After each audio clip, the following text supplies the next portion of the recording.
सेनगाव तालुक्यातील वरुड चक्रपाणी येथील राष्ट्रपती पुरस्कार प्राप्त शिक्षक मारुती कोटकर यांचा सेवानिवृत्तीनिमित्त भव्य नागरी सत्कार सोहळा वरुड चक्रपाणी या ठिकाणी दिनांक 31 जुलै रोजी संपन्न झाला असून त्यांचा मान्यवरांच्या हस्ते भव्य सत्कार करून पुढील वाटचालीसाठी शुभेच्छा देण्यात आल्या आहेत। कोटकर यांनी शैक्षणिक क्षेत्रात उल्लेखनीय कार्य करून ओळख निर्माण केली असून त्यांच्या या कार्याची दखल घेऊन त्यांना राष्ट्रपती पुरस्कार देण्यात आला। ते आपल्या सेवेतून सेवानिवृत्त झाल्याने त्यांचा भव्य सत्कार सोहळा आयोजित करण्यात आला होता।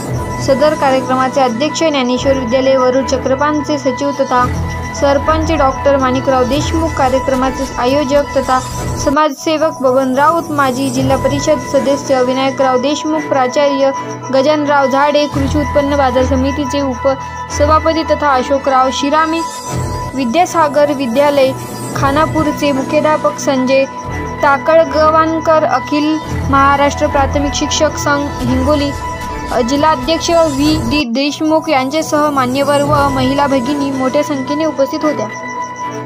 त्या ठिकाणी आपल्या महाराष्ट्राचे महामहिम राज्यपाल एस.सी. जमीर साहेब त्या ठिकाणी येणार होते आणि त्यामुळे ते शाळेला विशेष मोठी करण्यासाठी माजी कोटकर सरांची त्या ठिकाणी नियुक्ती झाली होती आणि ती शाळा त्यांनी अतिशय आपल्या हातोटीनं अतिशय चांगल्या पद्धतीनं तिथे रंगरंगोटी केली।